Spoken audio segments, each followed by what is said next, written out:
Way at, my friends. Welcome to the first of 32 NFL team previews. That's right. We're going to start today with the Buffalo Bills. We're going to work our way through each division. It's going to take a week to do each division, one by one, Tuesday through Friday. On the following Monday, we'll have a wrap-up of the division that we just did, and we'll start out with a new one the following Tuesday.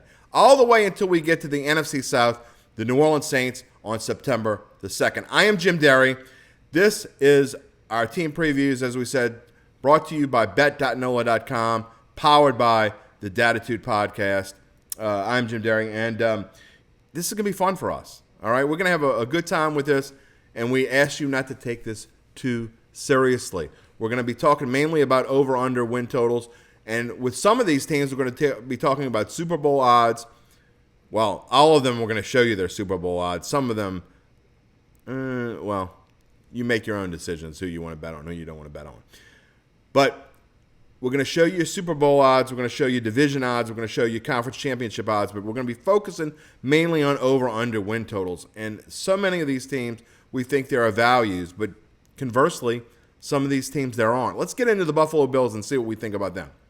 Last year, 11-6. AFC East champions. They defeated New England easily in the wild card round. But then they lost to Kansas City, their nemesis, on a crazy game they had no business losing in the AFC divisional round. Would they have made it to the Super Bowl had they won that game? We'll never know, right? I know this. Patrick Mahomes didn't make it.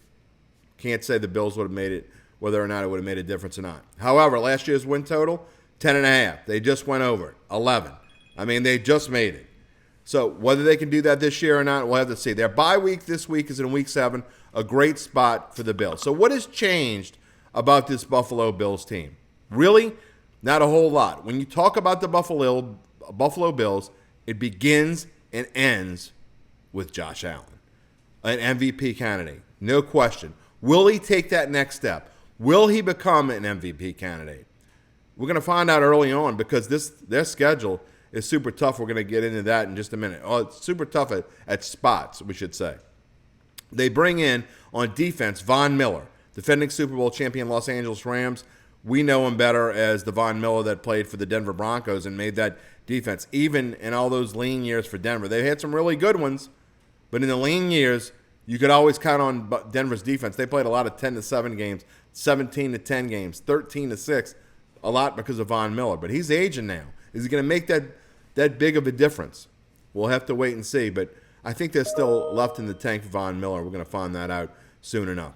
You talk about their departures. They lost Emmanuel Sanders, who was contemplating retirement as we record this right now, and defensive back Levi Wallace. But where they gained in the draft, and they brought in an important piece. They need to shore up the defensive backfield. I would have liked to see them do a little bit more on the offensive line, but they did shore up the defensive backfield with Kaiir Elam of Florida, who's going to play a role and probably start right away for this team.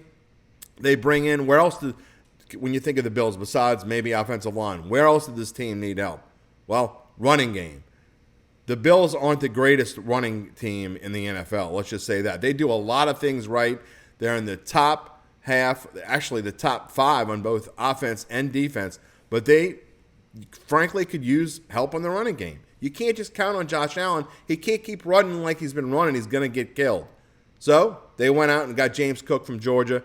Great addition for this team. Another guy that's going to start right away and I think make it for an impactful addition.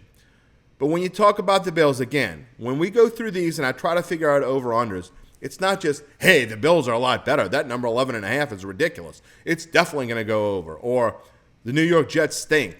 I'm betting under. I don't care if they set it at 2. We're just going to – you can't do it that way. You really have to go through the schedule. And you're not going to be right when you're talking about picking 17 games. But if you can be right for the majority of them and get close, like last year, we went 17, 11, and 4 with these over-unders. Sometimes there's not value, though. Even if I think something's over or I think something's under, I might tell you there's no play. And guess what? When you look at the schedule of the Buffalo Bills, it makes it super tough. Why? We talked about it earlier. Let's talk about the tough part of their schedule first because we brought it up. They open on the road at the Rams, the defending Super Bowl champions. We know how tough it is to go on the road and beat a Super Bowl champion in game number 1. Not only that, and in week 2, they play Tennessee. We remember what happened against Tennessee on a Monday night last year, a fluke game. Is that going to give them a sense for revenge? Are they going to be super fired up to play Tennessee? Tennessee's still pretty darn good. Is it going to make that much of a... Oh, they're going to beat Tennessee.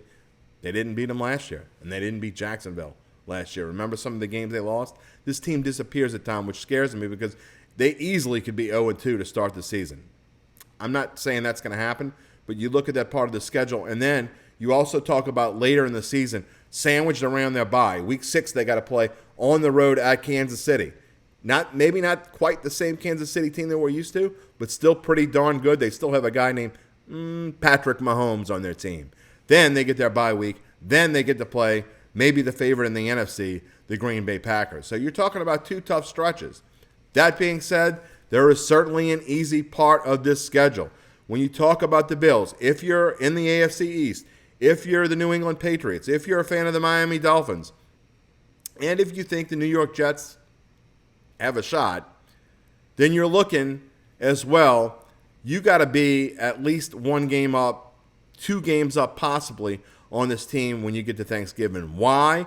Because the Bills have their easiest stretch of the schedule.